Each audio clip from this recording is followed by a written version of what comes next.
Hello students, स्वागत है आपका अपने चैनल जतिन सर लाइव में। This is Jatin Singh and today we are going to discuss the chapter number 19 of your subject accountancy which is capital and revenue. Students, अब question आता है कि sir आपने डायरेक्ट हमें फाइनल अकाउंट्स को क्यों नहीं सिखाया।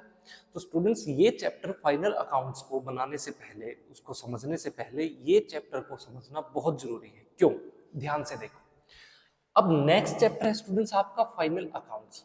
फाइनल अकाउंट्स में मुझे ये बताइए कि हम क्या क्या बनाते हैं। अगर फाइनल अकाउंट्स आप बनाना सीखेंगे तो उसमें हम दो चीजें सीखेंगे, एक तो आपका trading and profit and loss account, एक बैलेंस शीट। इन्हीं दो को तो हम कहते हैं क्या, फाइनल अकाउंट्स कहते हैं। तो स्टूडेंट्स, आपको अगर फाइनल अकाउंट्स को बनाना आना सीखना है ना, तो आपको दो चीजें आनी चाहिए। कौन सी? एक तो आपको ये पता चल होना चाहिए कि कौन से आइटम्स तो आपके क्या है, कैपिटल वाले हैं, यानी आपको कैपिटल आइटम्स का पता होना चाहिए। और स्टूडेंट्स, वो कौन से आइटम्स हैं जो कि आपके रेवेन्यू से रिलेटेड है, यानी आपके रेवेन्यू आइटम्स कौन से हैं, ये आपको पता होना चाहिए। और इन दोनों में क्या डिफरेंस है, क्या फर्क है, ये आपको आना चाहिए। क्यों? मेन रीजन इसलिए स्टूडेंट्स कि जितने भी आपके कैपिटल से रिलेटेड आइटम्स हैं उनको आप रिकॉर्ड करेंगे जब आप फाइनल अकाउंट्स बनाएंगे तो बैलेंस शीट के अंदर। यानी आपके कैपिटल आइटम्स कहाँ रिकॉर्ड होंगे, बैलेंस शीट में। कौन से वो मैं अभी आपको सिखाऊंगा, अभी आपको डिटेल में बताऊंगा। अभी तो ये जानना जरूरी है कि चैप्टर पढ़ क्यों रहे हैं। और स्टूडेंट, जितने भी आपके रेवेन्यू आइटम्स होंगे ना, उनको आप जहां रिकॉर्ड करेंगे वो होगा जी आपका प्रॉफिट एंड लॉस अकाउंट। तो ये आपको बहुत अच्छे से पता होना चाहिए कि कौन सा आइटम आपका रेवेन्यू है और कौन सा आइटम आपका जिसके आप डिस्कस कर रहे हैं वो आपका कैपिटल है। क्यों? अगर स्टूडेंट्स आपने गलती से रेवेन्यू वाला आइटम बैलेंस शीट के अंदर रिकॉर्ड कर दिया तो ना तो आपकी बैलेंस शीट क्या शो करेगी, ट्रू एंड फेयर व्यू आपकी फाइनेंशियल पोजीशन का, फाइनेंशियल हेल्थ एंटरप्राइज का, और उसी प्रकार से आपका प्रॉफिट एंड लॉस अकाउंट भी ट्रू प्रॉफिट एंड लॉस नहीं शो करेगा। इसलिए कभी भी जब भी आपको क्या करना है, फाइनल अकाउंट्स बनाने हैं, तो उससे पहले आपको ये जरूर पता होना चाहिए, आपको ये क्लासिफिकेशन जरूर कर लेनी चाहिए कि आपके कैपिटल और रेवेन्यू में क्या क्या डिफरेंस है, कौन से आपके एसेट्स हैं, कौन से वो ट्रांजैक्शंस है जिसमें आप कैपिटल की बात कर रहे हैं, और कौन से वो आपके एसेट्स है, ट्रांजैक्शंस है, आइटम्स है जिनको आपको क्या करना है, रेवेन्यू मानना है। तो उसका कैसे पता चलेगा? तो स्टूडेंट्स, यहाँ इस चैप्टर में हम अपने जो कैपिटल एंड रेवेन्यू है उसको क्लासिफाई कर देते हैं। तो आप पढ़ने वाले हैं इस चीज चैप्टर में मेनली 4 क्लासिफिकेशन की टाइप्स। कौन सी?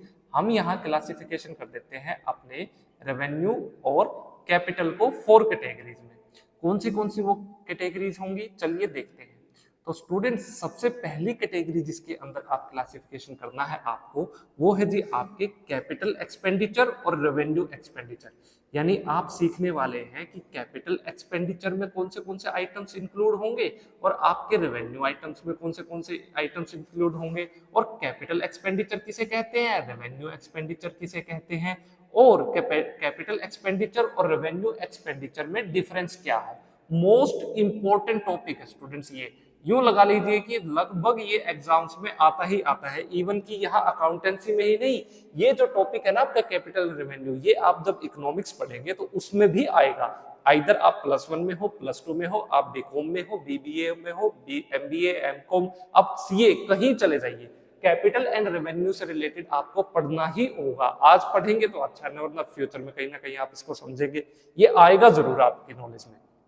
सेकंड जो स्टूडेंट्स क्लासिफिकेशन को आपको पढ़ना है वो है जी आपके कैपिटल रिसिप्ट्स और रेवेन्यू रिसिप्ट्स क्या क्या है, और इसमें डिफरेंस क्या है कैपिटल रिसिप्ट्स और रेवेन्यू रिसिप्ट्स में, और रिसिप्ट्स किसे कहते हैं। पहले तो रिसिप्ट्स का पता चले, उसके बाद आपको बताएंगे कैपिटल रिसिप्ट्स कौन सी हैं और आपकी रेवेन्यू रिसिप्ट्स कौन सी है।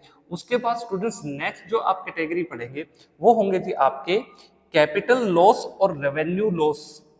आपको जो थर्ड क्लासिफिकेशन हमने कैपिटल और रेवेन्यू का किया है, एक तो है आपका कैपिटल लॉस और जो दूसरा है वो है जी आपका रेवेन्यू लॉस। उसके बाद स्टूडेंट जो फोर्थ क्लासिफिकेशन आज हम डिस्कस करेंगे वो होगा आपके कैपिटल प्रॉफिट्स। वो कौन से आइटम्स होंगे जिन पे आपको कैपिटल प्रॉफिट्स होगा और वो कौन से आइटम्स हैं जिन पे आपको रेवेन्यू प्रॉफिट्स होगा।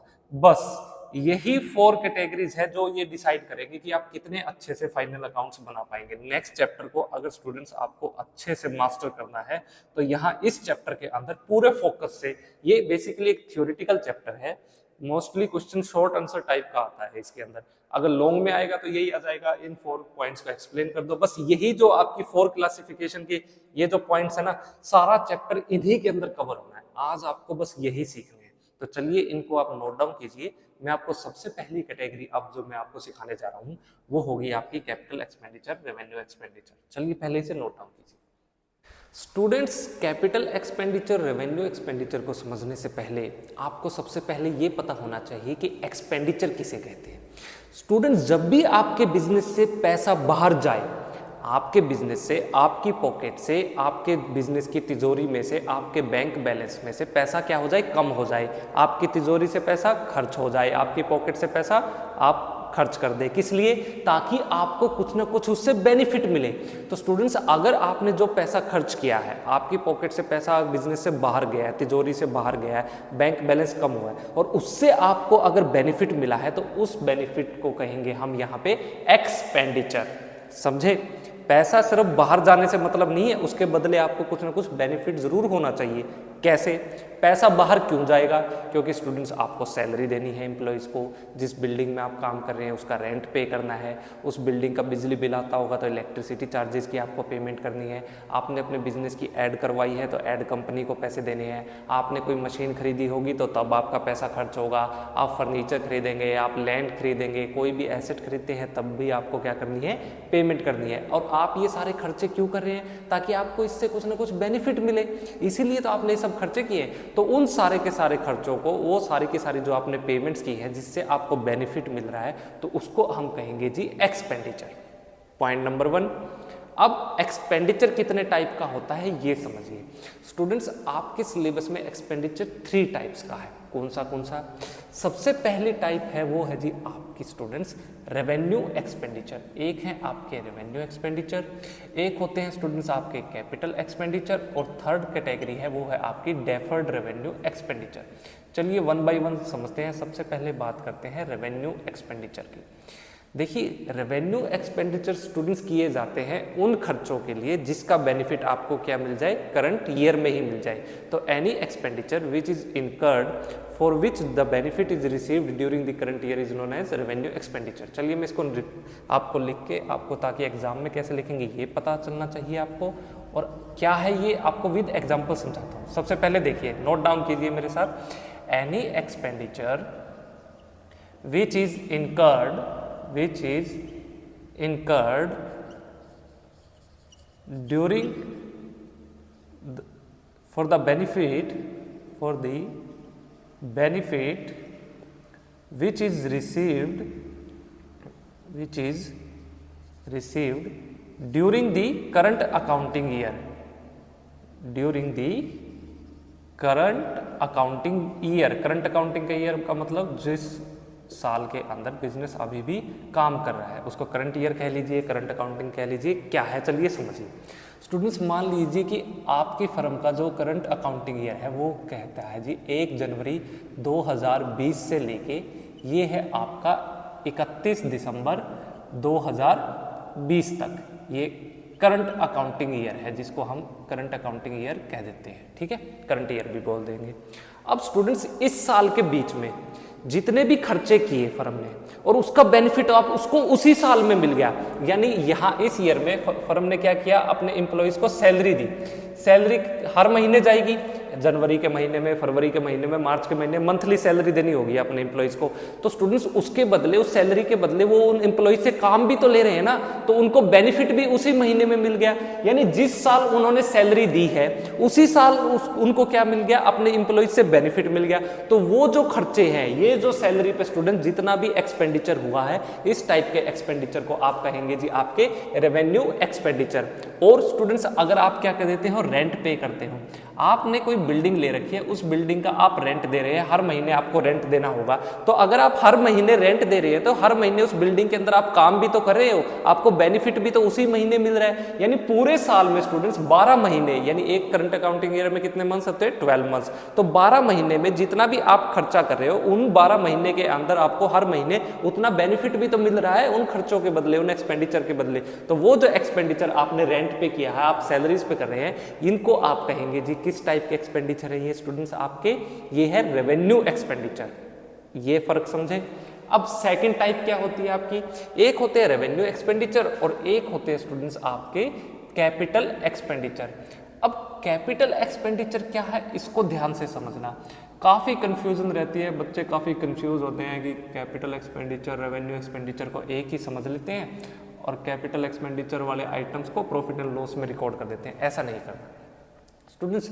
जो भी खर्चे आप कर रहे हैं, जो भी खर्चे, जितने भी एक्सपेंडिचर आप कर रहे हैं, किस लिए, अपनी एसेट्स को एक्वायर करने के लिए या इंक्रीज करने के लिए, अपनी वैल्यू, आपने फिक्स्ड एसेट्स की वैल्यू को इंक्रीज करने के लिए, तो वो सारे के सारे एक्सपेंडिचर आएंगे आपके कैपिटल एक्सपेंडिचर में। तो आप कैसे लिखेंगे, आपको इस तरीके से लिखना है, एनी एक्सपेंडिचर इनकर्ड, आपने कहाँ किए, इन, या तो आप क्या करें, नया एसेट खरीद लें, या फिर आप क्या करें, कुछ ऐसे खर्चे करें जिससे आपके एसेट की वैल्यू इंक्रीज हो जाए, इंक्रीजिंग द वैल्यू ऑफ आपके फिक्स्ड एसेट्स। ठीक है, मैं फिक्स्ड एसेट्स बता देता हूँ यहाँ पे, जैसे लैंड, बिल्डिंग, प्लांट, मशीनरी वगैरह। ये तो वो जो खर्चे होंगे स्टूडेंट्स, उनको आप कहेंगे कैपिटल एक्सपेंडिचर। ये आपकी कैपिटल एक्सपेंडिचर के नेचर की है।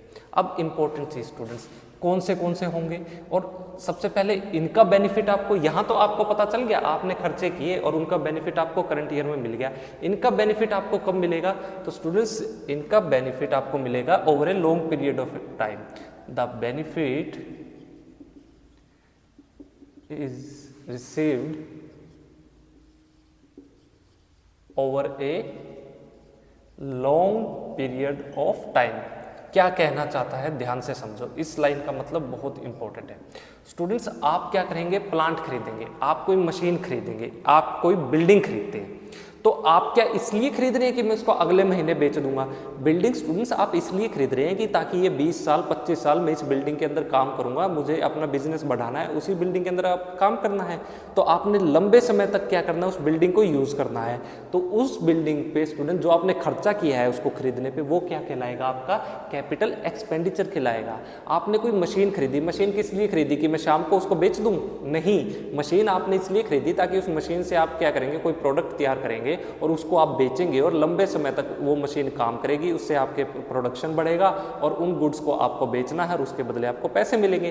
तो वो जो खर्चा आपने मशीन को खरीदने पे, फर्नीचर को खरीदने में, अपने एसेट्स, फिक्स्ड एसेट्स को खरीदने पे जो किया है स्टूडेंट, जिसका बेनिफिट आपको लंबे समय तक मिलता रहेगा। यहाँ रेवेन्यू एक्सपेंडिचर में तो बेनिफिट आपको करंट ईयर में मिल गया, लेकिन यहाँ आपको बेनिफिट, यहाँ अगर 1 जनवरी 2020 को खरीदा तो उसका बेनिफिट इन एक्सपेंडिचर का 2020 31 दिसंबर को ही मिलेगा, 2021 के 31 दिसंबर को भी मिलेगा, 2022 के 31 दिसंबर को भी मिलेगा और 2040 के 31 दिसंबर तक आपको उनका बेनिफिट मिलता रहेगा। यानी लॉन्ग रन, लंबे टाइम तक जिन खर्चों का आपका एक्सपेंडिचर का बेनिफिट मिले, उन्हें हम कहते हैं जी कैपिटल एक्सपेंडिचर।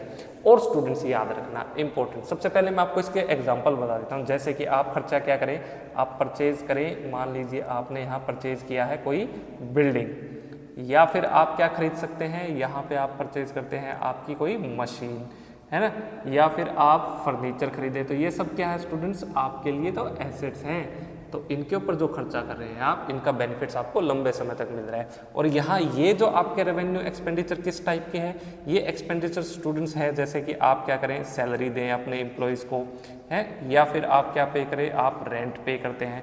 तो ये जो इतने भी खर्चे हैं स्टूडेंट्स, ये आपके रेवेन्यू नेचर के हैं और इसलिए आप इनको किस कैटेगरी में इंक्लूड करेंगे, रेवेन्यू एक्सपेंडिचर में। Important point.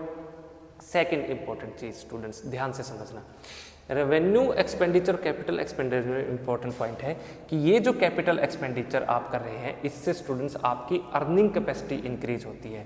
ये इंक्रीज कर देते हैं स्टूडेंट्स क्या, आपकी अर्निंग कैपेसिटी। कैसे, देखिए अगर आप स्टूडेंट्स क्या करते हैं, कोई मशीन खरीदेंगे, मशीन खरीदने से स्टूडेंट्स क्या होगा, मशीन, एक नई मशीन आपके पास आई, वो जल्दी जल्दी क्या करेगी, गुड्स का प्रोडक्शन करेगी, है ना। आप जल्दी जल्दी ज़्यादा गुड्स बनाएंगे, ज़्यादा गुड्स बनेगी तो ज़्यादा गुड्स बेचेंगे, ज़्यादा गुड्स बेचेंगे तो ज़्यादा पैसे आपको इनकम होगी, तो इसलिए आपकी अर्निंग कैपेसिटी बढ़ रही है ना। तो ये, लेकिन ये जो है, ये जो रेवेन्यू एक्सपेंडिचर है स्टूडेंट्स, ये किए जाते हैं आपकी अर्निंग कैपेसिटी को मेंटेन करने के लिए, मेंटेनिंग दी अर्निंग कैपेसिटी। क्या कहना चाहता हूं मैं, यहाँ ध्यान से समझना स्टूडेंट्स। आपने ये मशीन तो खरीद ली यहाँ पे, ठीक है, मशीन ज़्यादा से ज़्यादा प्रोडक्शन करेगी, अच्छी बात है, लेकिन ये मशीन की क्या कहते हैं, सर्विस भी तो करवानी है ना, मशीन की सर्विस करवानी होगी। तो सर्विस करवाने पे हर साल या हर 6 महीने पे उस पर जितना भी खर्चा आएगा, ताकि मशीन अच्छे से सुचारू रूप से ऑप्टिमम कंडीशन में काम करती रहे, उसमें कोई खराबी ना आए, तो आपको कुछ खर्चे करने होंगे उस सर्विस के ऊपर या फिर उसकी मेंटेनेंस के ऊपर। तो वो उन खर्चों को, उन एक्सपेंडिचर को आप कहेंगे रेवेन्यू एक्सपेंडिचर। अगर आप स्टूडेंट्स मशीन की सर्विस करवाते रहेंगे तो वो मशीन सुचारू रूप से काम करती रहेगी, तो जितना पैसा आप यहाँ पे कमा रहे हैं, आपकी अर्निंग कैपेसिटी है वो मेंटेन रहेगी। वो क्या रहेगी, मेंटेन रहेगी। अगर मशीन खराब होगी, सर्विस नहीं करवाई, तो मशीन नहीं चलेगी, नहीं चलेगी तो आप पैसा कहाँ से कमाओगे, है ना। तो अर्निंग कैपेसिटी को मेंटेन करने के लिए मशीन की सर्विस होती रहे, उसके ऊपर जो एक्सपेंडिचर आएगा वो रेवेन्यू एक्सपेंडिचर है। और नई मशीन खरीद ली आपने, नई मशीन से प्रोडक्शन डबल हो जाएगा, 2 गुना 3 गुना 4 गुना हो जाएगा, उसी हिसाब से आपका प्रोडक्शन बढ़ेगा, आपकी सेल बढ़ेगी, सेल बढ़ेगी तो आपकी कमाई बढ़ेगी, तो वो जो पैसा है उससे आपकी अर्निंग कैपेसिटी इंक्रीज होती है। तो उन खर्चों को आप कहेंगे कैपिटल एक्सपेंडिचर। ये बात आपको ध्यान रखनी है। उसी हिसाब से स्टूडेंट्स कैपिटल एक्सपेंडिचर में एक और चीज आपको ध्यान रखनी है कि अगर आपने क्या किया, फर्स्ट टाइम जब भी आप क्या करेंगे, पहली बार फर्स्ट टाइम के जितने भी एक्सपेंसेस होंगे आपके, किसमें, on the purchase of assets, जब आप अपने एसेट को खरीदेंगे और आपको वो कहाँ से लेके आना है, ये आपका जहाँ से आपने इस एसेट को, मान लीजिए आपने कोई मशीन खरीदी, मशीन आपने खरीदी है और ये है आपकी मशीन, और ये आपने कहाँ से खरीदी है, इसको कह लीजिए कि ये आपने दिल्ली से खरीदी है, ठीक है। और इस मशीन को आपको कहाँ लेके जाना है, आपको लेके जाना है जी इसको चंडीगढ़। ये चंडीगढ़ के अंदर क्या है स्टूडेंट्स, आपकी फैक्ट्री है। तो यहाँ तक लाने में जो भी खर्चे होंगे स्टूडेंट्स, इस चंडीगढ़ की आपकी फैक्ट्री तक इस मशीन को लाने में जितने भी आपके खर्चे होंगे, वो सारे के सारे कैपिटल एक्सपेंडिचर कहलाएंगे। फॉर एग्जांपल, जैसे कि आप क्या करेंगे, फ्रेट का भाड़ा देंगे, है ना, अगर आप ट्रेन से लेके आते हैं, आप कैरीज के खर्चे हो सकते हैं, फिर आप अपनी फैक्ट्री में ले आए तो आपको क्या करना होगा, इंस्टॉलेशन के ऊपर, इसके ऊपर खर्चे आएंगे, तो ये सारे खर्चे होंगे। तो ये जितने भी स्टूडेंट्स खर्चे होंगे उनको क्या करना है, ये मशीन जिस कीमत पे आपने खरीदी है ना, मान लीजिए दिल्ली में ये मशीन खरीदी आपने 1 लाख रुपए की, और ये फ्रेट, कैरिज और इंस्टॉलेशन पे तीनों को मिला के आपका खर्चा कितना होगा, 30,000। तो अब आपकी मशीन की जो कॉस्ट होगी वो 1,30,000 रुपीज़ होगी। तो आपको क्या करना है, ये जो 30,000 रुपये आपके फ्रेट, कैरिज और इंस्टॉलेशन पे अगर खर्चा करते हैं, तो ये क्या कहलाएंगे, आपके कैपिटल एक्सपेंडिचर कहलाएंगे। आपको ये चीज़ भी ध्यान रखनी है। उसके बाद चंडीगढ़ में आने के बाद इस मशीन पे स्टूडेंट्स आप और कोई खर्चा करते हैं। अब मशीन आपकी चल पड़ी, 2 महीने बाद आपने इस मशीन की सर्विस करवाई, रिपेयर करवाया, ठीक है, कोई पार्ट टियर एंड वियर हो गया उसको बदलवाया, तो इन खर्चों को स्टूडेंट्स आप क्या कहेंगे, आपके रेवेन्यू एक्सपेंडिचर कहेंगे। तो ये छोटा सा बेसिक सा डिफरेंस है जिसकी मदद से मैंने आपको समझाने की कोशिश की रेवेन्यू एक्सपेंडिचर, कैपिटल एक्सपेंडिचर क्या होते हैं। चलिए इनको नोट डाउन कीजिए स्टूडेंट्स, फिर मैं आपको इसकी थर्ड टाइप बताऊंगा, डेफर्ड रेवेन्यू एक्सपेंडिचर। और उससे पहले मैं आपको ये बताऊंगा कि कब आपका, इंपॉर्टेंट चीज है स्टूडेंट्स, कब स्टूडेंट्स आपके रेवेन्यू एक्सपेंडिचर क्या बन जाएंगे, कैपिटल एक्सपेंडिचर। कब आपके रेवेन्यू एक्सपेंडिचर कैपिटल एक्सपेंडिचर बन जाएंगे, मैं आपको वो सिखाऊंगा। पहले आप इसको नोट डाउन कीजिए, फिर हम उसको डिस्कस करते हैं। स्टूडेंट्स, आपने कैपिटल एक्सपेंडिचर का मीनिंग समझा, रेवेन्यू एक्सपेंडिचर को समझा। अब समझिए कि इनके बीच में डिफरेंस क्या है। काफ़ी इंपॉर्टेंट है टॉपिक ये, एग्जाम्स में आने के पूरे चांस है, आएगा तो इसमें से क्वेश्चन पक्का आना है। चलिए देखते हैं। सबसे पहला जो बेसिस ऑफ डिफरेंस है आपका, पर्पज ऑफ एक्सपेंस, यानी आप ये जो एक्सपेंडिचर करते हैं इनका उद्देश्य क्या है, मेन रीजन क्या है। तो स्टूडेंट्स, रेवेन्यू एक्सपेंडिचर किए जाते हैं ताकि आप, पहले तो आपने मान लीजिए गुड्स को खरीदना है, गुड्स के लिए आपको रॉ मटेरियल वगैरह तो खरीदना ही होगा। तो स्टूडेंट्स आपने मान लीजिए कि मिठाइयाँ बनानी है, मिठाइयाँ बनाने के लिए घी, चीनी, शक्कर, काजू, बादाम, पिस्ता, मैदा, आटा ये सब लगेगा। तो ये क्या है, आपके गुड्स हैं। तो इनको खरीदने पे स्टूडेंट जो भी आपका खर्चा होगा ये आपका रेवेन्यू नेचर का होगा, ये रेवेन्यू एक्सपेंडिचर कहलाएंगे। और स्टूडेंट्स आपके और कौन से एक्सपेंस हो सकते हैं जो आपके डे टू डे ऑपरेशंस में आपके काम आपका स्मूथली चलता रहे, हर रोजमर्रा के कार्य में होते रहते हैं। जैसे आप अपने एम्प्लॉयज़ को सैलरी देंगे, आपने जिस बिल्डिंग में काम कर रहे हैं उसका रेंट देंगे, आप बिजली का बिल भरेंगे। तो इससे क्या है, आपकी एफिशिएंसी बनी रहेगी ना, डे टू डे के ऑपरेशंस आपके स्मूथली चलते रहे। तो ये जो खर्चे होंगे स्टूडेंट्स, इनको भी आप रेवेन्यू एक्सपेंडिचर कहेंगे। वही कैपिटल एक्सपेंडिचर में स्टूडेंट्स जो हमारे खर्चे होंगे, ये एक्सपेंसेस होंगे, ये किए जाते हैं या तो आप अपने एसेट को खरीदें या आप अपने एसेट्स को क्या करें, अपनी फर्म तक आपको इंस्टॉल करवाना है।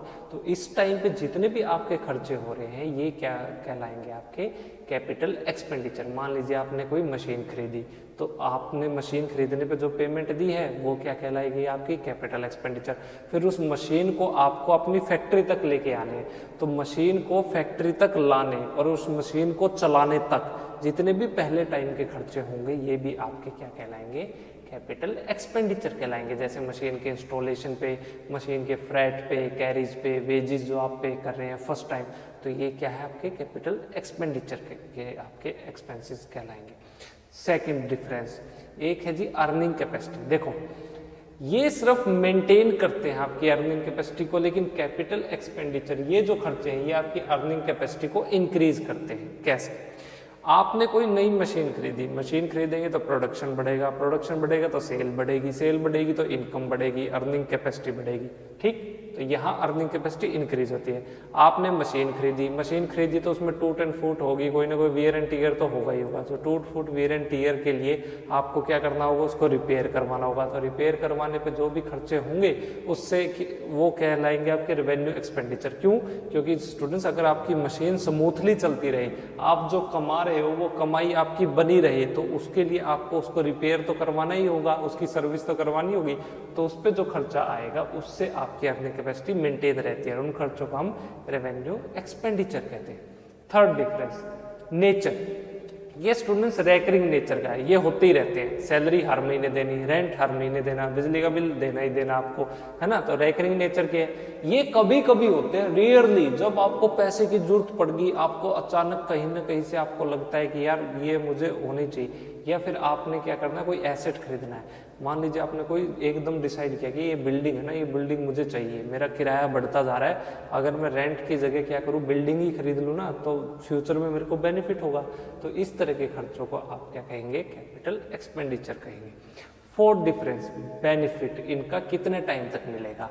रेवेन्यू एक्सपेंडिचर का बेनिफिट आपको करंट ईयर में ही मिल जाता है, यानी करंट ईयर में आप जो खर्चे करते हैं जिसका बेनिफिट आपको करंट ईयर में ही 1 साल के अंदर मिल जाए, वो क्या कहलाएंगे, आपके रेवेन्यू एक्सपेंडिचर। जिनका बेनिफिट लंबे समय तक मिलता रहे, जैसे बिल्डिंग खरीदी, मशीन खरीदी, फर्नीचर खरीदा, प्लांट खरीदा, तो उनको आप कहेंगे capital expenditure. Last difference, final accounts में आप इनको कहाँ शो करेंगे, ये शो किए जाते हैं आपका जो प्रॉफिट एंड लॉस अकाउंट बनाएंगे ना, उसकी क्रेडिट साइड पे, और जो आपके कैपिटल एक्सपेंडिचर है ये आपके बैलेंस शीट में शो किए जाएंगे।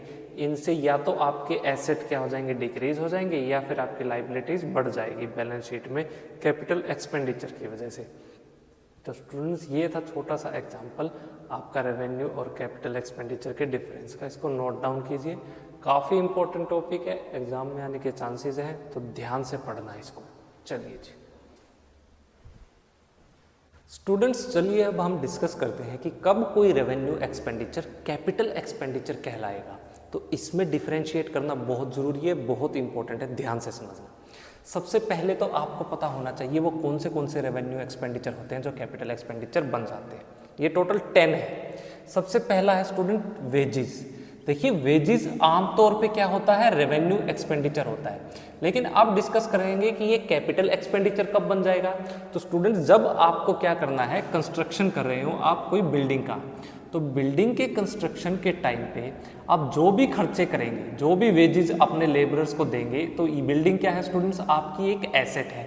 राइट। और एसेट पे अगर आप खर्चा कर रहे हैं, आप अपनी क्या कहते हैं, एक फिक्स्ड एसेट है, फिक्स्ड एसेट आपके ऊपर जो भी खर्चे होते हैं उसको हम कहते हैं कैपिटल एक्सपेंडिचर, ठीक है। लेकिन फिक्स्ड एसेट को बनाने पे, जब तक वो फिक्स्ड एसेट पूरा रेडी नहीं हो जाएगा, आपका बिल्डिंग तैयार नहीं हो जाएगी, तब तक आप अपने मजदूरों को, अपने लेबर्स को जो भी पर डे की वेजेस दे रहे हैं, वो वेजेस आपकी यहाँ पे क्या कहलाएंगी, कैपिटल एक्सपेंडिचर, ना कि रेवेन्यू एक्सपेंडिचर।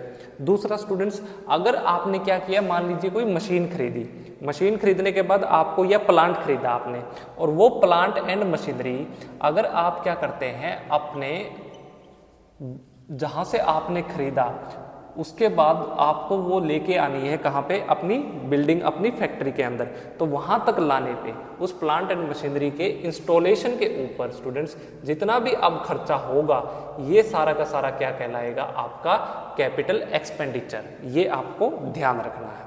चलिए वेजेस समझ गए। अब सेकंड जो स्टूडेंट्स आपका एक्सपेंडिचर होगा उसको हम कहते हैं जी यहाँ पे आपकी कैरिज एंड फ्रेट। देखिए कैरिज एंड फ्रेट आमतौर पे आपका रेवेन्यू एक्सपेंडिचर कहलाया जाता है। तो ये कैरिज एंड फ्रेट कब आपका कैपिटल एक्सपेंडिचर बन जाएगा, समझिए। देखिए जब स्टूडेंट्स मान लीजिए आपने कोई एसेट खरीदा, आपने कोई मशीन खरीदी, मैं मशीन का ही एग्जांपल लेता हूँ, आपको इजी समझने आ जाएगा। अब आपको मशीन को लेके आना है, जहाँ से आपने मान लीजिए ये वो एरिया है, यहाँ से आपने क्या किए, इस मशीन को, ये आपकी मशीन है, आपने यहाँ से इस मशीन को खरीद लिया। अब इस मशीन को लेके आना है कहाँ आपको, ये आपकी क्या है, फैक्ट्री है, ये है आपकी फैक्ट्री। अब इस फैक्ट्री तक स्टूडेंट्स मशीन को लाने में आपका कैरिज के ऊपर, माल भाड़े के ऊपर जितना भी स्टूडेंट्स आपका खर्चा होता है फ्रेट वगैरह पे, तो ये सारा का सारा खर्चा अब क्या कहला जाएगा, आपका ये कैपिटल एक्सपेंडिचर कहलाएगा। और इसको आपको स्टूडेंट्स किस में ऐड कर देना है, मशीन की कॉस्ट में आप इसको ऐड कर देंगे आपकी कॉस्ट ऑफ मशीनरी के अंदर। और कॉस्ट ऑफ मशीन स्टूडेंट्स आपकी क्या कहलाएगी, ये आपका कैपिटल एक्सपेंडिचर कहलाएगी। क्यों, क्योंकि मशीन आपकी एक एसेट है जिसका आपका इस्तेमाल लंबे समय तक करना है, और जिन चीज़ों को आपको लंबे समय तक, जिनका बेनिफिट आपको लंबे समय तक मिलता रहेगा, उनको हम कहते हैं कैपिटल एक्सपेंडिचर। इंपॉर्टेंट, समझे कितना आसान है। देखो अब थर्ड स्टूडेंट्स आपको कहते हैं जी रॉ मटेरियल एंड स्टोर्स। देखिए ये क्या है, ये रॉ मटेरियल एंड स्टोर्स तो स्टूडेंट्स सीधा सीधा पता है कि ये तो आपके रेवेन्यू एक्सपेंडिचर ही होते हैं। लेकिन कब ये रॉ मटेरियल्स और स्टोर्स आपके क्या बन जाएंगे, कैपिटल एक्सपेंडिचर, इसको समझिए। जब स्टूडेंट्स आप क्या बनाएंगे, आपको बनाना है, आप मैन्युफैक्चर कर रहे हैं कोई अपना fixed asset. Fixed asset student जैसे कि आप मान लीजिए फर्नीचर है ना, आप टेबल बना रहे हैं, आप चेयर बना रहे हैं, तो टेबल चेयर बनाने के लिए आपको वुड, लकड़ी की जरूरत तो होगी। तो जो वुड, जो लकड़ी आप लेके आ रहे हैं वो हैगा जी आपका रॉ मटेरियल। तो यहाँ स्टूडेंट्स इस फर्नीचर को, ये जो मैन्युफैक्चर कर रहे हैं आप अपने फिक्स्ड एसेट्स को, इसके ऊपर आप ये जो रॉ मटेरियल स्टोर्स के ऊपर जितना भी खर्चा कर रहे हैं, ये सारा का सारा एक्सपेंडिचर अब आपका कैपिटल एक्सपेंडिचर कहलाएगा, रेवेन्यू एक्सपेंडिचर नहीं कहलाएगा। क्योंकि फिक्स्ड एसेट, ये जो आपने फर्नीचर तैयार कर लिया, इसका बेनिफिट आपको लंबे समय तक मिलने वाला है। ये इंपॉर्टेंट पॉइंट है। नेक्स्ट है जी आपका रिपेयर्स। देखिए ध्यान से समझना, मैंने अभी आपको क्या बताया था कि आप क्या करेंगे, रिपेयर का मतलब है मशीन को आपने क्या किया, सर्विस वगैरह करवाने पे खर्चा आता है, तो मशीन की सर्विस करवाएंगे तो उसकी अर्निंग कैपेसिटी क्या हो जाएगी, मेंटेन रहेगी। तो मेंटेनेंस पे अगर आप किसी एसेट पे खर्चा करते हैं तो उसको रेवेन्यू एक्सपेंडिचर कहते हैं। लेकिन कब वो रिपेयर आपका कैपिटल एक्सपेंडिचर कहलाएगा, बहुत ध्यान से समझना, बहुत ध्यान से।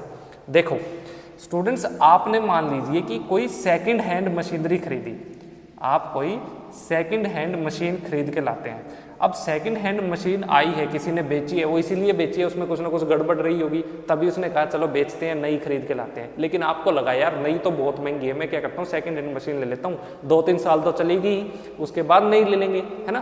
तो आपने सेकंड हैंड मशीन ली। अब मशीन के आने के बाद स्टूडेंट्स इसकी रिपेयर पे, इस मशीन के स्टूडेंट्स रिपेयर करवाने पे जितना भी खर्चा आएगा इस मशीन की रिपेयर करवाने में, और इसको सुचारू रूप से चलती रहे, ये ऑप्टिमम कंडीशन में बिल्कुल एफिशिएंट तरीके से वर्क करे, उसके ऊपर जितना भी रिपेयर के आपके एक्सपेंडिचर होंगे उनको आप कहेंगे कैपिटल एक्सपेंडिचर। ये याद रखना, क्योंकि आपने क्या परचेज की है, सेकंड हैंड मशीन। जब आप क्या करेंगे, परचेज करेंगे, तो परचेज करने के बाद इस मशीन को अपने फैक्ट्री में लाने के बाद इस मशीन को चलाने के लिए आपको कुछ ना कुछ रिपेयर पे इस पे खर्चा तो करना ही होगा, और उन एक्सपेंडिचर को हम कहेंगे कैपिटल एक्सपेंडिचर। चलिए अब फिफ्थ पॉइंट स्टूडेंट्स, फिफ्थ आपकी एक्सपेंडिचर है लीगल एक्सपेंसेस। देखिए लीगल एक्सपेंसेस कब किए जाते हैं? ये लीगल एक्सपेंसेस स्टूडेंट्स आमतौर पे आपके रेवेन्यू नेचर के होते हैं, इनको हम रेवेन्यू एक्सपेंडिचर कहते हैं। लेकिन जब कब ये लीगल एक्सपेंसेस आपके कैपिटल एक्सपेंडिचर बन जाएंगे, ध्यान से सीखना। अगर स्टूडेंट्स आप क्या करें, आप खरीदते हैं कोई भी एसेट, जब भी आप क्या करेंगे एक्विजिशन, आपको कोई एसेट क्या करना है, एक्वायर करना है, खरीदना है, तो उसके टाइम पे स्टूडेंट जो भी आपके लीगल एक्सपेंसेस होंगे उनको हम क्या कहेंगे यहाँ पे कैपिटल एक्सपेंडिचर। मान लीजिए आपने कोई बिल्डिंग खरीदनी है, तो बिल्डिंग खरीदने के ऊपर आपने क्या किया, कोई ना कोई एग्रीमेंट तो किया ही होगा। तो एग्रीमेंट जिस व्यक्ति के साथ किया या जिस पार्टी ने आपकी हेल्प की है एग्रीमेंट करवाने में, तो जिस फर्म ने आपकी हेल्प की है, लॉ फर्म है कोई, तो आपको क्या करना है, उसके ऊपर उसको कुछ ना कुछ पेमेंट तो करनी ही होगी। तो वो जो खर्चे होंगे उनको हम क्या कहेंगे यहाँ पे, ये होंगे आपके लीगल एक्सपेंसेस, और इनको आप क्या कहेंगे, अब ये कैपिटल एक्सपेंडिचर बन गए आपके, ना कि ये क्या रह गए, revenue expenditure. Important point. Next है जी आपका इंटरेस्ट ऑन लोन और इंटरेस्ट ऑन कैपिटल। देखिए ध्यान से देखना, इंटरेस्ट ऑन लोन, आपको पता है आपने कोई लोन लिया, लोन के ऊपर आपको ब्याज तो देना ही है, या फिर स्टूडेंट्स आपने जो ओनर जो फर्म के अंदर क्या करता है, सबसे पहले अमाउंट इन्वेस्ट करता है, उसको कहते हैं हम कैपिटल। तो कैपिटल ओनर की, उसके ऊपर भी आपको क्या करना है, ब्याज पे देना है उसको, है ना। तो स्टूडेंट्स ये क्या कहलाएंगे आपके, ये रेवेन्यू एक्सपेंडिचर, रेवेन्यू नेचर के होते हैं दोनों, राइट। लेकिन कब ये कैपिटल एक्सपेंडिचर बन जाएंगे, जब स्टूडेंट्स आप क्या कर रहे हैं, कंस्ट्रक्शन कर रहे हैं। कंस्ट्रक्शन के दौरान अगर आप अपनी कोई बिल्डिंग है, आपने उस बिल्डिंग को बनाने के लिए लोन ले रखा है, एक बिल्डिंग क्या है स्टूडेंट्स, आपकी एसेट है, और उस बिल्डिंग को फिक्स्ड एसेट है, फिक्स्ड एसेट को बनाने के लिए, उस बिल्डिंग को तैयार करने के लिए, 2 मंजिला बिल्डिंग तैयार करनी है, आपने लोन ले लिया 50 लाख रुपए का बैंक से। तो स्टूडेंट्स अब आपको क्या करना है, बैंक को हर महीने पेमेंट करनी है, इंटरेस्ट पे करना है। तो यहाँ जो इंटरेस्ट की अमाउंट आप इस कंस्ट्रक्शन के टाइम पे आप जो पे कर रहे हैं, वो कहलाएगी आपकी क्या, कैपिटल एक्सपेंडिचर। वो जो खर्चे हैं वो कैपिटल एक्सपेंडिचर कहलाएंगे, वो जो ब्याज, वो जो इंटरेस्ट की पेमेंट है, यहाँ कंस्ट्रक्शन के टाइम पे कैपिटल एक्सपेंडिचर के अंदर इंक्लूड होगी, ध्यान रखना ये बात। नेक्स्ट स्टूडेंट्स आपका है प्रीलिमिनरी एक्सपेंसेस। देखिए प्रीलिमिनरी एक्सपेंसेस कब होते हैं, जब आप कोई कंपनी बनाते हैं। चलिए मैं ये यहाँ करता हूँ 7 पॉइंट, ये है जी आपकी प्रीलिमिनरी एक्सपेंसेस। ये कब इनकर्ड होते हैं स्टूडेंट्स, जब आप क्या करते हैं, कोई कंपनी को फॉर्म करते हैं, फॉर्मेशन ऑफ ए कंपनी। उस टाइम पर स्टूडेंट्स जितने भी आपके ये एक्सपेंसेस होंगे, ये आपके क्या कहलाएंगे, याद रखना, ये बन जाएंगे आपके कैपिटल एक्सपेंडिचर। ये इंपॉर्टेंट है। और फॉर्मेशन स्टूडेंट्स कब करेंगे, फॉर्मेशन आपकी कंपनी, आप जब क्या बनाएंगे, कंपनी बनाएंगे, तो उस टाइम पे स्टूडेंट बहुत सारे खर्चे होते हैं ना, कंपनी कोई ऐसी तैयार थोड़ी हो जाती है, बहुत सारे आपके लीगल खर्चे होंगे, बहुत सारे आपको टैक्सेस वगैरह पे करने होंगे, और बहुत सारी फॉर्मेलिटीज़ होंगी स्टैम्प वगैरह पे। तो यहाँ जितने भी खर्चे होंगे, इसको आप कहेंगे जी आपके प्रीलिमिनरी एक्सपेंसेस, और ये क्या बन जाएंगे, आपके कैपिटल एक्सपेंडिचर कहलाएंगे। याद रखना कब, जब आपने नई कंपनी बनाई है, तो नई कंपनी बनाते वक्त जितने भी खर्चे होंगे वो रेवेन्यू एक्सपेंडिचर नहीं कहलाएंगे, वो कैपिटल एक्सपेंडिचर कहलाएंगे। उसके अलावा कोई प्रीलिमिनरी एक्सपेंसेस होते हैं, वो आपके रेवेन्यू एक्सपेंडिचर है, ठीक है। चलिए जी, नेक्स्ट है ब्रोकरेज एंड स्टैंप ड्यूटी। देखो सिंपल सी बात है, ब्रोकरेज और स्टैंप ड्यूटी कब दी जाती है स्टूडेंट्स, जब आप क्या करते हैं, कोई ना कोई फिक्स्ड एसेट खरीदेंगे, ठीक है। तो जब भी आपने कोई फिक्स्ड एसेट, मान लीजिए आपने क्या करना है, कोई प्लॉट खरीदना है, तो आपके फादर जब भी प्लॉट खरीदते हैं तो वो उसके ऊपर स्टैंप ड्यूटी भी पे करते हैं। और जो स्टूडेंट्स, जो आपका क्या कहते हैं, रियल इस्टेट का एजेंट कह लीजिए या प्रॉपर्टी डीलर, वो भी आपसे क्या लेगा, कुछ ना कुछ कमीशन लेगा, ब्रोकरेज लेता ही लेता है। तो यहाँ स्टूडेंट्स ये जो खर्चे होते हैं, इनको अब आप रेवेन्यू एक्सपेंडिचर नहीं कहलाएंगे, ये इनको आप कहेंगे कैपिटल एक्सपेंडिचर। ये कब किए जाते हैं, जब आप क्या करेंगे, परचेज करेंगे कोई भी फिक्स्ड एसेट। तो फिक्स्ड एसेट के परचेज के टाइम पे आपको ब्रोकरेज और स्टैंप ड्यूटी जो देंगे, उनके ऊपर जो एक्सपेंडिचर होंगे वो कैपिटल एक्सपेंडिचर माने जाएंगे, रेवेन्यू एक्सपेंडिचर नहीं माने जाएंगे। उसके अलावा अगर कोई होते हैं तो वो आपके रेवेन्यू एक्सपेंडिचर है, इंपॉर्टेंट पॉइंट। नेक्स्ट एडवर्टाइजिंग, देखिए ये इंपॉर्टेंट है स्टूडेंट्स। एडवर्टाइजिंग पे कब, देखो एडवर्टाइजमेंट एक्सपेंसेस देखो शुरू से आप पढ़ते आ रहे हैं कि ये क्या कहलाएंगे आपके, ये होते हैं आपके रेवेन्यू एक्सपेंडिचर, रेवेन्यू नेचर के होते हैं, ये तो आप शुरू से पढ़ते आ रहे हैं। ये कब बन जाएंगे आपके कैपिटल एक्सपेंडिचर, तो याद रखना एडवर्टाइजिंग के ऊपर स्टूडेंट्स, जब मान लीजिए आपने क्या किया हो, कोई नया प्रोडक्ट लॉन्च करना है, तो नए प्रोडक्ट को स्टूडेंट जब आप लॉन्च करेंगे तो लॉन्च करते वक्त इसके ऊपर जो भी आपके खर्चे होंगे एडवर्टाइजमेंट पे, सिर्फ नए प्रोडक्ट के टाइम पे, जब भी आपका नया प्रोडक्ट लॉन्च होगा ना फर्म का, तो यहाँ उसकी एड पे जितने भी खर्चे होंगे ये आपके कैपिटल एक्सपेंडिचर कहलाएंगे। क्यों? क्योंकि इसका बेनिफिट स्टूडेंट्स आपको लंबे समय के बाद मिलने वाला है, इसलिए यहाँ इन नए प्रोडक्ट के ऊपर जो आपने एडवर्टाइजमेंट की है ये आपके कैपिटल के अंदर क्या हो जाएंगे, इन जो एक्सपेंडिचर जो इसकी कॉस्ट है, ये जो प्रोडक्ट की कॉस्ट उसके अंदर इंक्लूड हो जाएंगे। इसलिए स्टूडेंट्स इन खर्चों को हम क्या कहेंगे, कैपिटल एक्सपेंडिचर। लास्ट है जी आपके डेवलपमेंट एक्सपेंसेस। देखो टेंथ में पॉइंट यहाँ एक्सप्लेन करता हूँ, ये इंपॉर्टेंट है, थोड़ा ध्यान से समझना। ये ना कई बार एग्जाम में पूछ सकता है, पूछना चाहिए, मैं तो कहता हूँ ये वाला पॉइंट तो आना चाहिए। देखिए ये डेवलपमेंट एक्सपेंसेस कौन से होते हैं। देखिए स्टूडेंट्स कुछ ऐसे बिजनेस होते हैं जिनका आपको प्रॉफिट क्या होगा, लंबे समय के बाद मिलना शुरू होगा, यानी कुछ टाइम तक तो आपको प्रॉफिट होगा ही होगा। जैसे कि स्टूडेंट्स आपका चाय के बागान आपने देखे होंगे, या आप क्या करते हैं रबर की खेती करते हैं, रबर प्लांटेशन। तो ये जो स्टूडेंट्स आपके जितने भी ये बिजनेसेस हैं इनके अंदर इनका जो बेनिफिट है वो आपको लंबे टाइम के बाद मिलेगा। तो लंबे टाइम के बाद मिलेगा तो वो जो बीच का टाइम है उस टाइम के बीच में जितने भी एक्सपेंसेस होंगे, है ना, वो सारे क्या कहलाएंगे, वो डेवलपमेंट एक्सपेंसेस कहेंगे। जब तक आपको प्रॉफिट नहीं होता ना, मान लीजिए आपने 2010 में क्या किया, रबर प्लांटेशन शुरू किया और 2015 में जाके आपको प्रॉफिट होना शुरू हुआ, तो 2010 से लेकर 2015 के बीच में जितने भी आपके खर्चे हुए ना यहाँ पे रबर प्लांटेशन में, रबर की खेती करने में, तो वो सारे कहलाएंगे डेवलपमेंट एक्सपेंसेस। क्यों? क्योंकि इनका बेनिफिट आपको लंबे समय के बाद मिलना होगा। और ये रबर प्लांटेशन क्या है, आपका रबर की खेती आपके लिए एक एसेट होगी जब आपको पैसा मिलेगा, और लंबे समय के बाद आपको इसका बेनिफिट मिलेगा, तो आप इसका क्या कहेंगे आपसे, कैपिटल एक्सपेंडिचर, ना कि रेवेन्यू एक्सपेंडिचर। तो स्टूडेंट्स ये वो 10 केसेस थे जब आपका रेवेन्यू एक्सपेंडिचर क्या बन जाता है, कैपिटल एक्सपेंडिचर। एग्जाम में और जब आप फाइनल अकाउंट्स बनाएंगे, आप 11 में बनाएं, आप 12th में बनाएं, आप सीए बन जाएं, आप किसी फर्म में काम करें, गलती नहीं करनी है, यही क्लियर कर लीजिए। ये बहुत इंपॉर्टेंट टॉपिक है, बहुत इंपॉर्टेंट, वेरी वेरी इंपॉर्टेंट मान के रखना आपके लिए, क्योंकि ये फर्दर चैप्टर्स में आज के बाद फाइनल अकाउंट्स आपके लास्ट चैप्टर है, फाइनल अकाउंट्स और विद एडजस्टमेंट आपका 11th का अकाउंट्स खत्म हो जाएगा, लेकिन जब आप 12th में जाएंगे ना तब भी यही काम आने वाला, आपके फाइनल अकाउंट्स तो आपको वहां भी बनाने, तो ध्यान से सीखना। चलिए इनको नोट डाउन कीजिए। स्टूडेंट्स आपने कैपिटल एक्सपेंडिचर को समझा, रेवेन्यू एक्सपेंडिचर को समझा।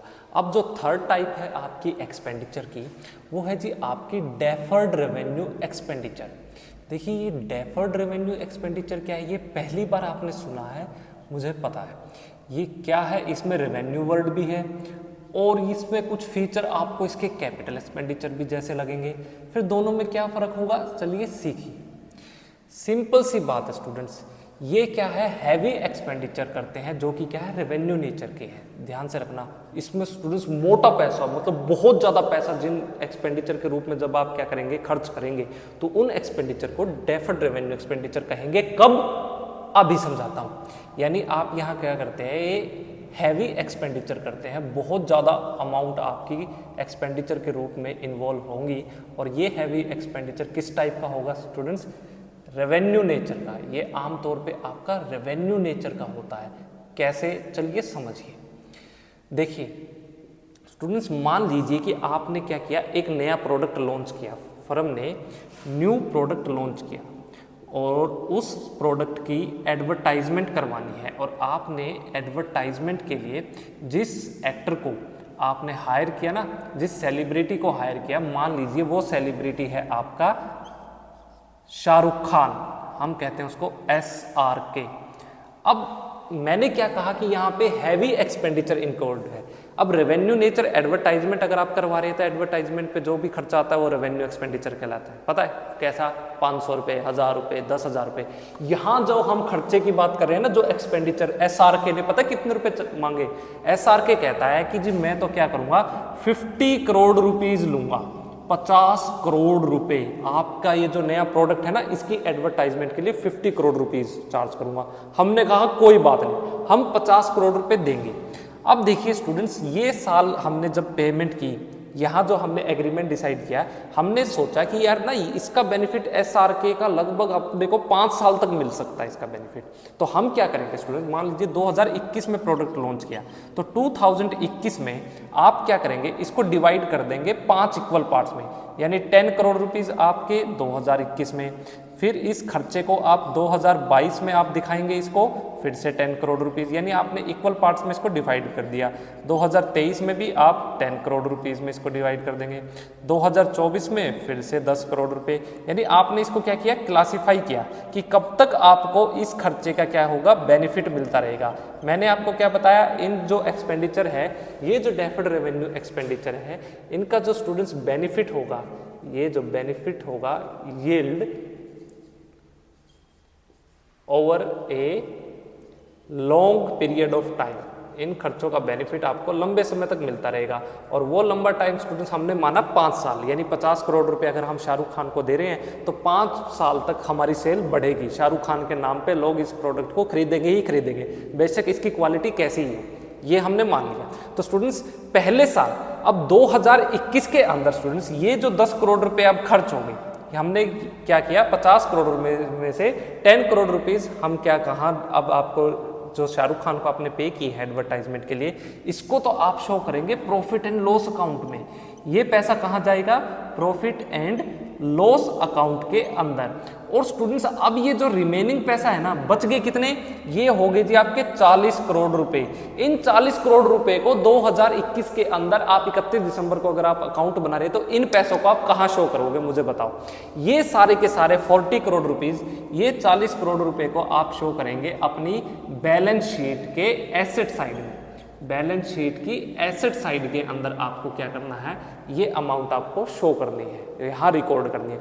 अब 2022 के अंदर फिर से 10 करोड़ रुपए क्या चले जाएंगे प्रॉफिट एंड लॉस अकाउंट में, है ना। हर साल जितना बेनिफिट आपको मिलता जाएगा, जिस भी खर्चे का आपको बेनिफिट पूरा का पूरा आपको मिल गया, उसको आपको कहाँ रिकॉर्ड कर देना है, प्रॉफिट एंड लॉस अकाउंट में। तो इसका हिस्सा 10 करोड़ फिर प्रॉफिट एंड लॉस अकाउंट 2022 के प्रॉफिट एंड लॉस अकाउंट में चला जाएगा। तो बच गए कितने, 30 करोड़ 30 करोड़ रुपीज, ये आप कहाँ शो करोगे, बैलेंस शीट के अंदर। और ये जो बचे हुए 30 करोड़ रुपए हैं, यही क्या कहलाएंगे स्टूडेंट्स, इन्हीं को आप कहेंगे जी आपके डेफर्ड रेवेन्यू एक्सपेंडिचर। यानी हम पहले साल में अगर 40 करोड़ रुपए हमारे बच गए, 10 crore profit and loss account में चले गए, तो ये जो रिमेनिंग अमाउंट है ना, ये जो बैलेंस शीट के अंदर आपने रिकॉर्ड की है, इसी को हम कहते हैं डेफर्ड रेवेन्यू एक्सपेंडिचर। यानी ये स्टूडेंट्स देखिए क्या है, इस क्या समझे आप, मैंने आपको क्या बताया था, बैलेंस शीट के अंदर एसेट साइड आप उन्हीं आइटम को रिकॉर्ड करेंगे जो कि क्या है, आपके कैपिटल एक्सपेंडिचर के नेचर के हैं। तो देखो इसमें कैपिटल एक्सपेंडिचर का नेचर कौन सा है, ये बचे हुए 40 करोड़ रुपए।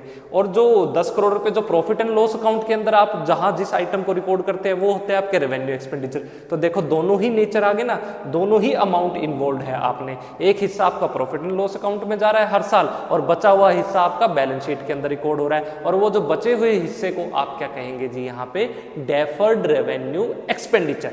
बस ये फर्क है स्टूडेंट्स आपके capital expenditure, revenue expenditure, deferred revenue expenditure के अंदर। इसके अंदर दोनों की ही कैरेक्टरिस्टिक्स जो आपने अभी पढ़ी कैपिटल रेवेन्यू एक्सपेंडिचर वाली आ जाती है। तो इंपॉर्टेंट है, चलिए आप समझ गए होंगे, इसको नोट डाउन कीजिए, फिर हम फर्दर डिस्कस करेंगे। स्टूडेंट्स आपने एक्सपेंडिचर को समझा, कैपिटल रेवेन्यू और डेफर्ड रेवेन्यू एक्सपेंडिचर तीनों ही टाइप्स को समझा। अब हम बात करेंगे जी आपकी कैपिटल रिसिप्ट्स और रेवेन्यू रिसिप्ट्स कौन सी है। तो उसको समझने से पहले यहाँ जो आप सेकंड कैटेगरी आपकी क्लासिफिकेशन की समझने जा रहे हैं, वो देखिए। पहले तो ये बताइए कि मुझे रिसिप्ट्स क्या होते हैं। रिसिप्ट्स का मतलब है स्टूडेंट्स, जब आपके बिजनेस में क्या हो, कैश आए, एक्सपेंडिचर में तो आपका कैश जा रहा था, लेकिन रिसिप्ट्स में आपके बिजनेस में कैश आ रहा है। तो जब भी स्टूडेंट्स आपके बिजनेस में कैश क्या हो, इनफ्लो हो, आपका बैंक बैलेंस बढ़ जाए, आपकी जो बिजनेस की तिजोरी है, आपकी जो पॉकेट है, उसके अंदर कैश क्या हो, आना शुरू हो जाए, तो उसको हम कहेंगे जी यहाँ पे रिसिप्ट्स। और ये रिसिप्ट्स भी स्टूडेंट्स 2 टाइप्स का होता है। एक तो होता है स्टूडेंट्स आपका ये रेवेन्यू रिसिप्ट्स, देखिए रेवेन्यू रिसिप्ट्स, और दूसरा है आपका कैपिटल रिसिप्ट्स। दोनों में क्या फर्क है समझो।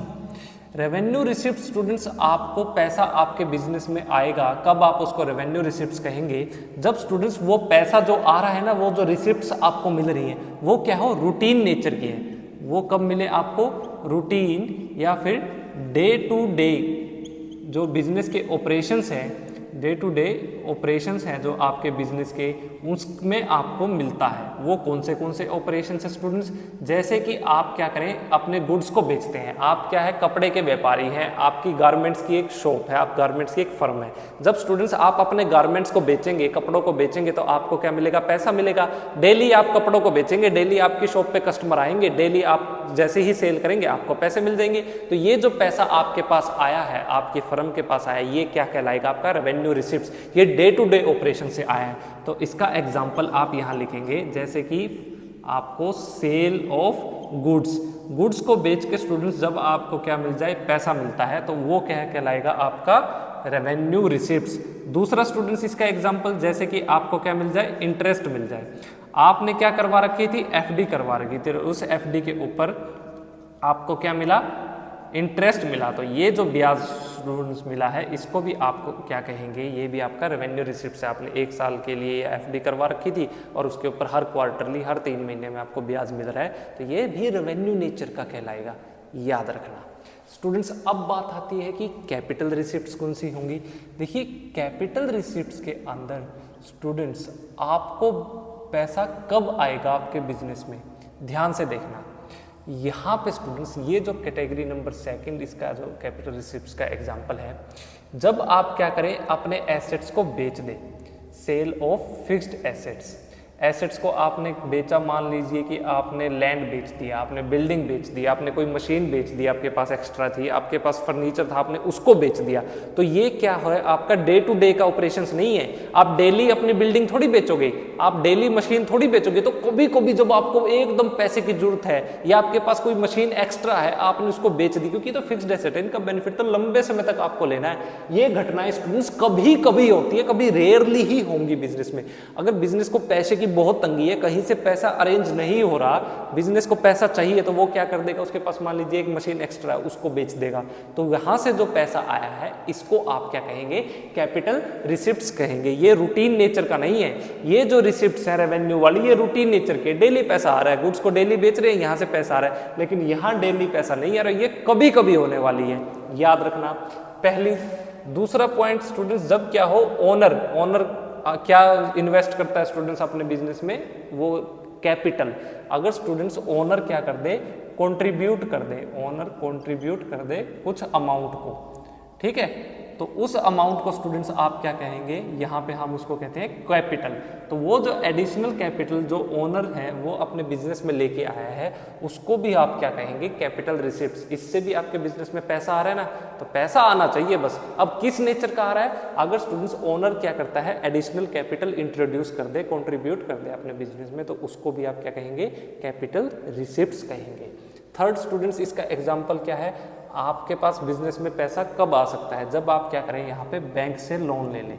तो बैंक से स्टूडेंट्स लोन लेंगे तो लंबे टाइम के लिए लेंगे, है ना, 10 साल 15 साल 20 साल के लिए आप क्या करते हैं, लोन लेते हैं। तो अब आपके पास ये जो अमाउंट आई है, ये भी क्या कहलाएगी, आपकी कैपिटल रिसिप्ट्स कहलाएगी। अब आपको देखना है कि आपको इन दोनों का ट्रीटमेंट कैसे करना है। जब आप क्या बनाएंगे, फाइनल अकाउंट्स बनाएंगे, तो ट्रीटमेंट केस में फाइनल अकाउंट्स में कैसे होगा, देखो।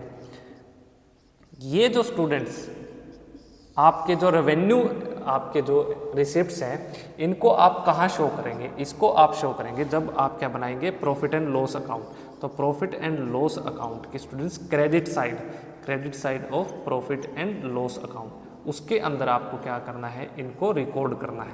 समझ गए। अब देखिए, ये जो कैपिटल रिसिप्ट्स, ये जो आपके पास कैश आया है, पैसा आया आपके बिजनेस में, इसको आप कहाँ शो करेंगे? ये जाएंगे जी आपके बैलेंस शीट के अंदर। बैलेंस शीट में आपको रिकॉर्ड करना है। बैलेंस शीट में स्टूडेंट्स किस साइड रिकॉर्ड करेंगे?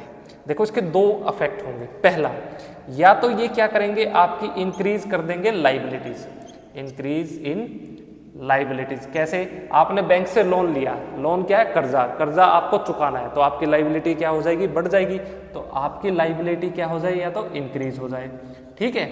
या फिर स्टूडेंट्स क्या हो जाए? आपके एसेट्स क्या हो जाए? कम हो जाए, decrease in the assets. Assets में कमी कैसे हो सकती है? आपने क्या किया? अपनी बिल्डिंग बेच दी, अपने मशीन बेच दी, अपने फर्नीचर बेचोगे तो आपकी एसेट साइड तो कम हो जाएगी ना, जैसे जैसे आप बेचते जाओगे। तो इसके दो इफेक्ट होंगे। कब? कैपिटल रिसिप्ट्स में, जब आपके पास कैश आएगा।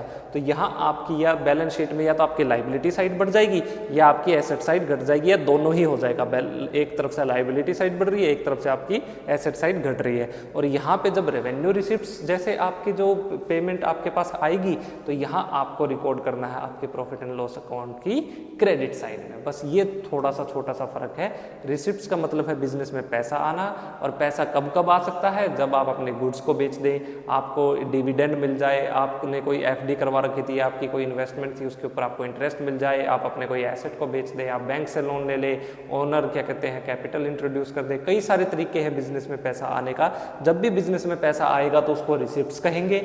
और वो पैसा किस टाइप का है? रेवेन्यू टाइप का है या कैपिटल टाइप का? तो revenue receipts day to day operations वाली होगी, और कैपिटल रिसिप्ट्स कभी कभी रेयरली आप अपने एसेट वगैरह को बेच दे, बैंक लोन से लोन ले ले, ओनर कैपिटल इंट्रोड्यूस कर दे। ओनर डेली तो करेगा नहीं, कभी कभी रेयरली जब बिजनेस को जरूरत होगी तब ऐसा होता है। तो ये था स्टूडेंट्स आपका रिसिप्ट्स का टॉपिक, इसको नोट डाउन कीजिए। स्टूडेंट्स, अब हम जो थर्ड कैटेगरी आपकी पढ़ने जा रहे हैं कैपिटल एंड रेवेन्यू चैप्टर की, इसमें आप सीखेंगे कि कब कोई लॉस आपका कैपिटल लॉस कहलाएगा और कब कोई आपका रेवेन्यू लॉस बन जाएगा। देखिए, सीखिए स्टूडेंट्स। सबसे पहले हम सीखते हैं आपके यहाँ पे रेवेन्यू लॉस से रिलेटेड। रेवेन्यू लॉस किसे कहेंगे? तो मेरी एक बात ध्यान रखना, ये जो लॉसेस होंगे आपको, यहाँ जो आपको नुकसान हो रहा है, ये आपका रूटीन नेचर का होगा। ये आपका रूटीन नेचर, यानी डे टू डे जो आपके ऑपरेशंस होंगे ना, उसमें स्टूडेंट्स अगर आपको नुकसान हो जाता है अपने बिजनेस के, जब आप रोज़मर्रा के कार्य कर रहे हैं और उसमें जितने भी आपको लॉसेस, नुकसान वाली घटनाएं होंगी, उनको आप क्या कहेंगे? Revenue losses. ये आपकी रेवेन्यू लॉसेस कहलाएंगी। फॉर एग्जांपल, जैसे कि स्टूडेंट्स क्या हो, किस तरह के लॉसेस हो सकते हैं? आपके गोडाउन में क्या रखा है? स्टॉक है ना। स्टॉक क्या हो जाए स्टूडेंट? दो चीजें हो सकती हैं स्टॉक के साथ। या तो ये क्या हो जाए, आपका स्टॉक जल जाए, आग लग जाए, तो loss by fire of A stock, ये क्या कहलाएगा? इसको आप रेवेन्यू लॉस कहेंगे। या फिर स्टूडेंट्स क्या हो जाए, आपके गोडाउन में चोरी हो जाए और कोई आपका ये स्टॉक उठा के ले जाए, तो ये क्या है? Loss by theft. तो यहाँ स्टूडेंट्स अगर आपके गोडाउन में चोरी हुई, चोरी होने की वजह से आपका कोई स्टॉक चोरी करके ले गया, तो इसको भी आप क्या कहेंगे? आपकी रेवेन्यू लॉसेस में ये काउंट होगा, इसको रेवेन्यू लॉस कहेंगे। दूसरा स्टूडेंट्स इसका एग्जाम्पल है, या फिर क्या हो, आपका पैसा किसी डेटर को आपने क्या किया? क्रेडिट सेल की। जब भी आप गुड्स को उधार पे बेचते हैं तो उसको हम क्या कहते हैं? जिस डेटर को हम, जिस व्यक्ति को आप बेचेंगे उसको डेटर कहेंगे। तो अगर वो डेटर पैसा ना दे, मना कर दे, तो आपको क्या हुआ स्टूडेंट्स? बैड डेब्ट्स हो गया। तो ये जो बैड डेब्ट्स हुआ स्टूडेंट्स, ये भी क्या है? आपका रेवेन्यू नेचर का है, और इससे ये जो लॉस हुआ है, बैड डेब्ट्स हुआ है, इसको भी आप क्या कहेंगे? रेवेन्यू लॉस कहेंगे। सेकंड स्टूडेंट्स, रेवेन्यू लॉसेस का पता चल गया। फिर होते हैं कुछ लॉसेस जो कि कैपिटल नेचर के होते हैं, जिनको हम कैपिटल लॉसेस भी कहते हैं। ये किस टाइप के होंगे? ध्यान रखना स्टूडेंट्स। ये सबसे पहले तो does not related with the day to day operations. ये आपके डे टू डे ऑपरेशंस होंगे ना, उसमें नहीं होने वाले। ये कोई रूटीन नेचर के नहीं है कि हर 2 महीने, हर 10 दिन, हर 15 दिन में आपको कोई ऐसा लॉस हो जाए। ये कभी कभी, रेयरली होता है, कभी कभी आपके पास होगा। कैसे स्टूडेंट्स? मान लीजिए कि आपने यहाँ फॉर एग्जाम्पल आपने कोई फिक्स्ड एसेट खरीदा था। फिक्स्ड एसेट खरीद लिया, अच्छी बात, आपने उसको 10 साल 12 साल तक यूज़ किया, फिर आपको लगा कि यार ये ना मैं अपनी बिल्डिंग है ना इसको बेच देता हूँ। तो स्टूडेंट्स अगर जब आप बिल्डिंग को बेचने गए तो आपको क्या हुआ, बिल्डिंग थी मान लीजिए आपकी 50 लाख रुपए की और सेल कितने में हुई, वो हुई सिर्फ 10 लाख रुपए में, यानी आपको 40 लाख रुपए का लॉस हो गया। तो ये जो स्टूडेंट्स लॉस हुआ है आपको अपने सेल ऑफ फिक्स्ड एसेट्स को बेचने में, ये क्या कहलाएगा आपका, याद रखना कैपिटल लॉस। इस तरह की नेचर वाले लॉसेस को आप कैपिटल लॉसेस कहलाएंगे। या फिर स्टूडेंट्स क्या हो जाए, अब की बार हमारे जब स्टॉक में आग लगी थी या स्टॉक चोरी हुआ था, रेवेन्यू लॉस था। लेकिन स्टूडेंट्स अगर आपका कोई फिक्स्ड एसेट है, जैसे कि मान लीजिए आपका कोई फर्नीचर है, फर्नीचर को क्या हो जाए लॉस आपको हो, कोई चोरी कर ले, तो आपका जब फर्नीचर चोरी हो जाएगा तो इस तरह के स्टूडेंट्स लॉस को आप कहेंगे कैपिटल लॉसेस, क्योंकि फर्नीचर क्या है स्टूडेंट्स, आपका एक एसेट है। तो एसेट चोरी हुआ ना, या फिर क्या हो जाए फर्नीचर में आग लग जाए तो लॉस बाय फायर, और आपका सारा का सारा फर्नीचर जल जाए, तो यहाँ स्टूडेंट्स इस तरह के नुकसान को भी आप क्या कहेंगे, आपका ये हुआ है कैपिटल लॉस के अंदर इंक्लूड हुआ। या फिर स्टूडेंट्स क्या हो जाए, जब आपको लॉस हो, loss on issue of shares and debentures, जब आप शेयर्स और जो डिबेंचर्स हैं उनको जब इशू करेंगे ना, तब आपको क्या होना, लॉस उठाना पड़ जाए, तो इस तरह के लॉसेस को भी आप क्या कहेंगे, कैपिटल लॉसेस। देखिए ये शेयर्स क्या है, ये डिबेंचर्स क्या है, ये 12th क्लास में आप बेटर समझेंगे। अभी सिर्फ आप इतना पता, आपको नॉर्मल पता ही होगा कि स्टॉक मार्केट में जब हम शेयर खरीदते हैं, ठीक उसी प्रकार से डिबेंचर्स भी होते हैं। तो ये दोनों क्या है, ये नेक्स्ट 12th क्लास में आपको बेटर एक्सप्लेनेशन होगी, हम तब के लिए इनको छोड़ देते हैं। चलिए students, capital losses, revenue losses का पता चला। ये routine nature day to day operations में जो होते रहते हैं उन खर्चों का आप रेवेन्यू लॉसेस कहेंगे। जो कभी कभी रेयरली, जो रूटीन नेचर के नहीं है, कभी साल 2 साल 5 साल 10 साल 20 साल में हो, तो उन नुकसान को आप कैपिटल लॉसेस कहेंगे। चलिए इनको नोट डाउन कीजिए।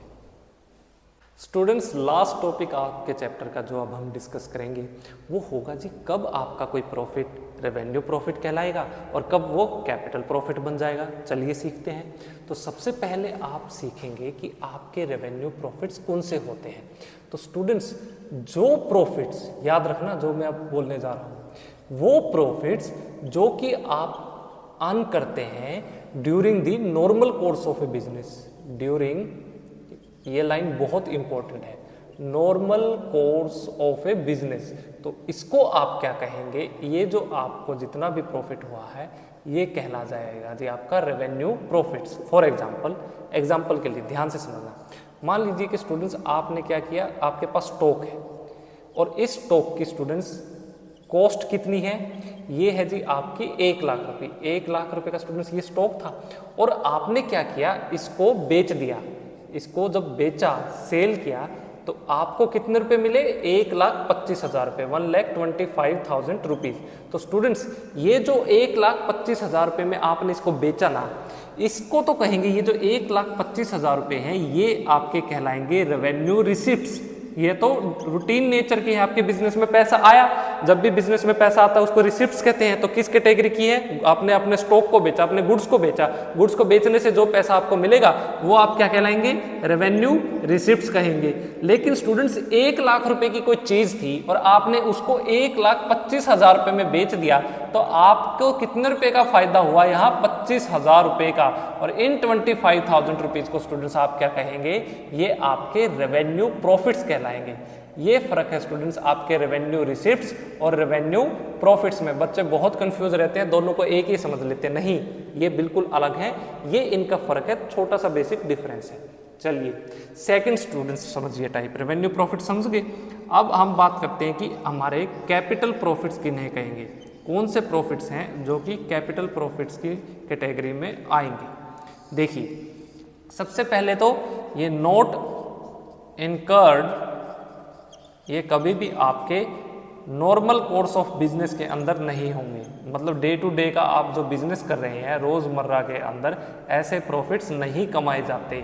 तो ये प्रॉफिट्स कब होंगे, जब स्टूडेंट्स आप क्या कर रहे हैं, मान लीजिए आपकी कोई फिक्स्ड एसेट था, आपका कोई फिक्स्ड एसेट, या मैं बात करता हूँ कि आपका यहाँ एग्जाम्पल लेते हैं जी, हम यहाँ पे कोई बिल्डिंग, आपने स्टूडेंट्स ये बिल्डिंग थी, जब ये बिल्डिंग खरीदी थी तो इसकी कॉस्ट कितनी थी, ये थी आपकी 20 लाख रुपीज़ की।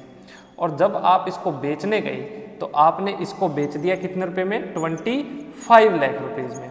अब स्टूडेंट्स मैंने आपको थोड़ी देर पहले ही बताया था कि जब भी आप बिल्डिंग को क्या करेंगे, बेच देंगे, बिल्डिंग को बेचना है मतलब आपने फिक्स्ड एसेट को क्या किया, सेल किया, तो यहाँ जो पैसा आपको मिलता है ये कहलाता है आपका कैपिटल रिसिप्ट्स। तो ये जो 25 लाख रुपए आपको मिले हैं स्टूडेंट्स, इसको तो आप कहेंगे कैपिटल रिसिप्ट्स, राइट, क्योंकि ये कभी कभी होता है, रेयरली आप अपने एसेट को बेचते हैं, और जब आप अपने एसेट को बेच देंगे तो आपके पास क्या आएगा स्टूडेंट्स, फिक्स्ड एसेट को बेचने पे पैसा आएगा। बिजनेस में पैसा आए तो उसको रिसिप्ट्स कहते हैं, और जब फिक्स्ड एसेट को बेच के पैसा आए तो उसको कैपिटल रिसिप्ट्स कहते हैं। तो 25 लाख रुपए आपके बिजनेस में आ गया, आप इसको कहेंगे कैपिटल रिसिप्ट्स। थी कितने रुपए की बिल्डिंग, 20 लाख की, बेची कितनी, 25 लाख रुपए की, तो कितना फायदा हुआ, 5 लाख रुपए का, 5 लाख रुपीज का। तो फिक्स्ड एसेट को बेच के जो भी स्टूडेंट्स आपको फायदा होगा इसको आप कहेंगे क्या, कैपिटल प्रॉफिट्स। ये आपका कैपिटल प्रॉफिट्स कहलाएगा। ये छोटा सा फर्क है स्टूडेंट्स आपके कैपिटल रिसिप्ट्स और कैपिटल प्रॉफिट्स में। और आपने रेवेन्यू प्रॉफिट्स और कैपिटल प्रॉफिट्स में क्या डिफरेंस है ये भी आपको यहाँ से क्लियर हुआ। तो स्टूडेंट्स ये लास्ट टॉपिक था हमारे चैप्टर का, यहाँ हमारा चैप्टर कंप्लीट होता है। थ्योरेटिकल चैप्टर है, पता होना बहुत ज़रूरी है। आगे जब आप फाइनल अकाउंट्स बनाएंगे या +2 के अंदर आपको ये बहुत इंपॉर्टेंट, बहुत हेल्प करेगा, वहाँ आपको इसकी वैल्यू का पता चलेगा। तो आप इसको चलिए नोट डाउन कीजिए, और यहाँ हम चैप्टर को कंक्लूड करते हैं। चैनल को लाइक कीजिए, सब्सक्राइब कीजिए, कोई क्वेश्चन हो, कोई सजेशन हो तो हमें कमेंट्स में ज़रूर बताइए। मिलते हैं आपसे नेक्स्ट क्लास में। Thank you very much.